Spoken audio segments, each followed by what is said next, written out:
Mari bergerak bersama guru penggerak, menebar manfaat bagi pendidikan merdeka. Assalamualaikum warahmatullahi wabarakatuh. Berjumpa kembali dengan saya Herman Diansa, calon guru penggerak angkatan 10 dari SDN 13 Manggalela, Kabupaten Bengkulu.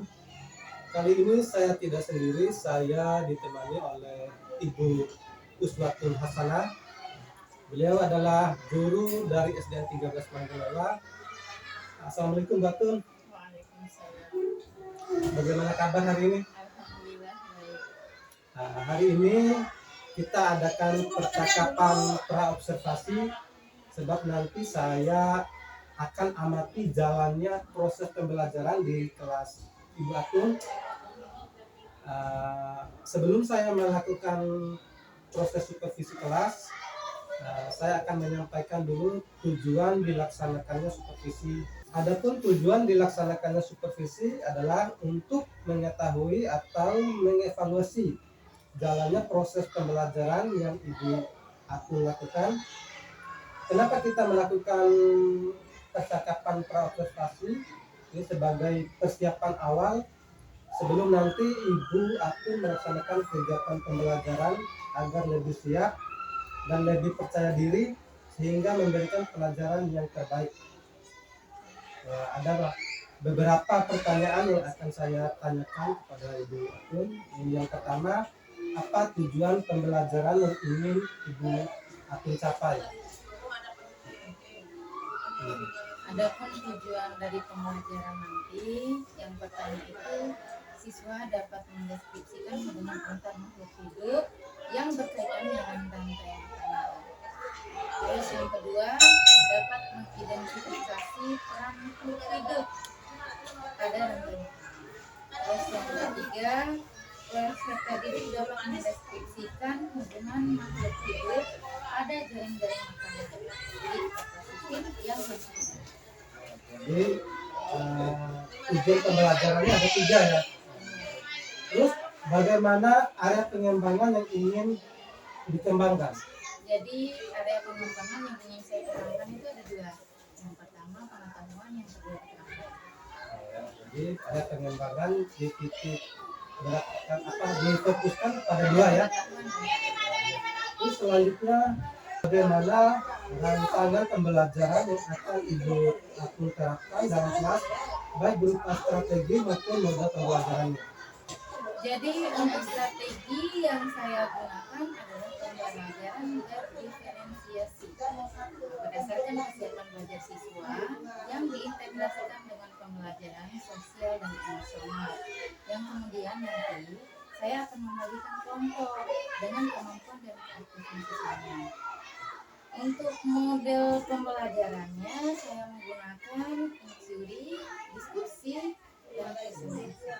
Nanti mode pembelajarannya nanti ada 3 ya, teori, diskusi dan presentasi. Nah, bagaimana media pembelajaran yang akan Ibu Atun pergunakan dalam kelas nanti? Simpel-simpel saja, saya menggunakan LKPD, terus materi PowerPoint, laptop, dan infografis. Terus untuk waktunya kapan? Waktunya bisa hari Kamis tanggal 9. Terus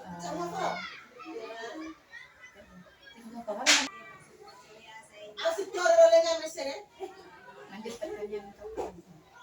Dan untuk waktunya kapan nih buat pelaksanaan supervisi? Untuk supervisinya hari Kamis saja tanggal 5 September 2024 di jam pertama. Baik, berarti kita akan berjumpa pada tanggal 5 September, tepatnya hari Kamis di kelas 5. Baik, ya terima kasih untuk percakapan praobservasinya. Sama-sama. Demikian percakapan praobservasi kami terhadap guru kelas 5. Wabillahi taufiq wal hidayah. Wassalamualaikum warahmatullahi wabarakatuh. Assalamualaikum warahmatullahi wabarakatuh.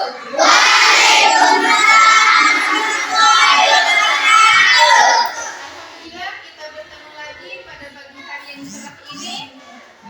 Gimana kabarnya anak-anak? Baik.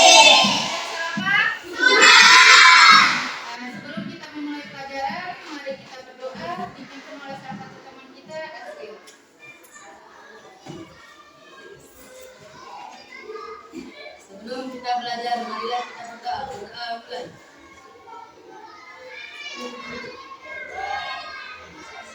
Doa selesai.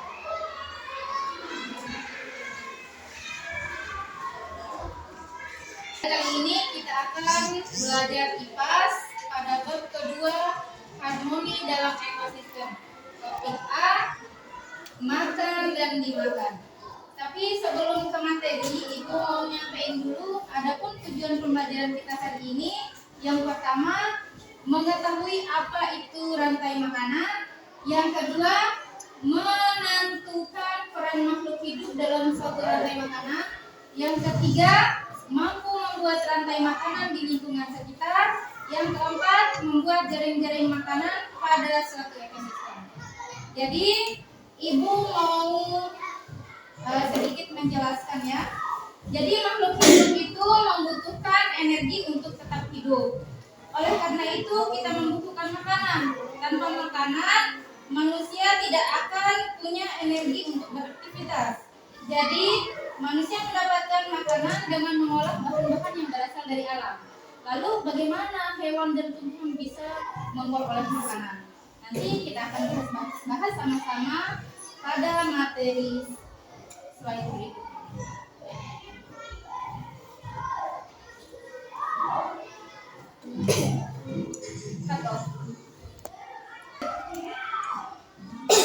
Silakan buka buku pelajaran kalian di halaman 42.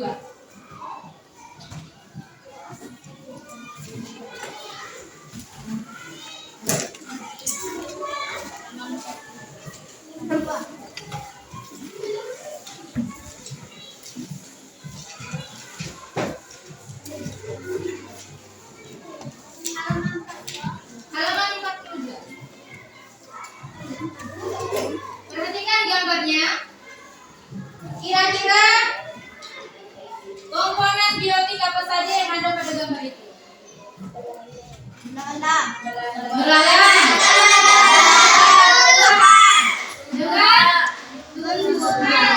Ya. Jadi ada 3 komponen biotik yang ada pada gambar tersebut. Ada tumbuhan, ada belalang, dan ada laba-laba. Kira-kira siapa yang bisa menjawab? Bagaimana laba-laba bisa mendapatkan makanan sebagai sumber energi? Angkat tangan dong. Angkat tangan, jawab. Adril? Membuat sarang. Siapa lagi yang bisa jawab? Nah, kegunaan sarang itu untuk apa? Mangsa. Untuk apa mangsa? Lalu bagaimana jika perhatikan gambar? Jika salah satu dari anak itu merusak jaring laba-labanya? Iya, jadi jadi tidak ada makanan yang didapat oleh laba-laba jika tidak ada jaring yang dia buat.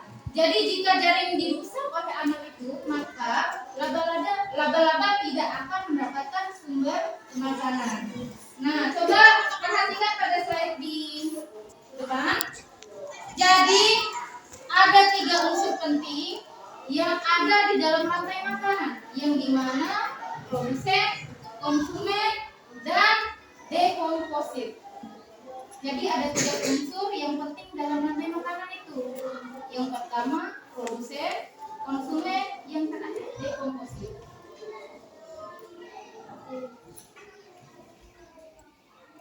Nah, ada 3, produsen, konsumen, dan dekomposit.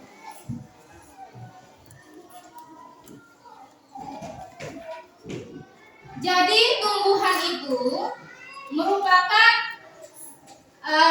produsen yang dimana dia menghasilkan sendiri, ya.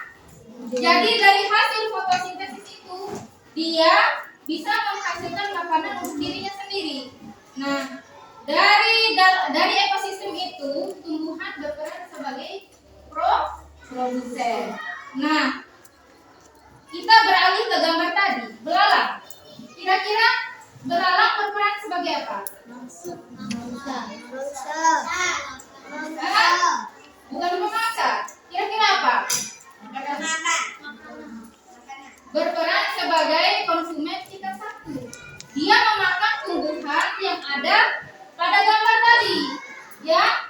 Nah, belalang di sini berperan sebagai konsumen tingkat 1. Terus laba-laba ulang selesai semua. Nah, selanjutnya belalang. Belalang itu merupakan pemakan tumbuhan, yang dimana dia memakan tumbuhan untuk mendapatkan energi. Nah, dia berperan sebagai konsumen tingkat 1 di dalam ekosistem. Nah, konsumen tingkat 2-nya apa tadi? Laba? Dia memakan belalang. Ya. Laba-laba tadi merupakan hewan pemangsa atau predator bagi si belalang. Yang selanjutnya betul bisa diceritakan kembali area pengembangan apa yang Ibu akan lakukan di dalam kelas, kemudian langkah-langkah atau tahapan-tahapan pembelajaran yang Ibu akan lakukan di dalam kelas. Baik, tahapan awalnya itu saya membuat dulu perangkat pembelajaran.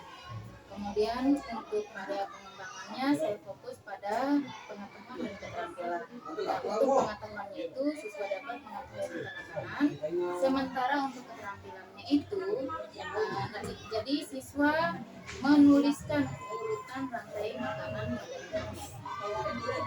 Nah, untuk pertanyaan selanjutnya, menurut Ibu Atun, apakah area pengembangan yang sudah direncanakan itu sudah berhasil dilakukan di dalam kelas atau tidak?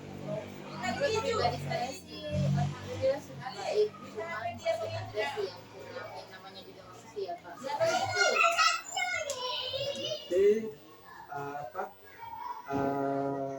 area pengembangannya menurut Ibu Atun sudah tercapai, yang walaupun dalam pelaksanaannya masih ada kekurangan.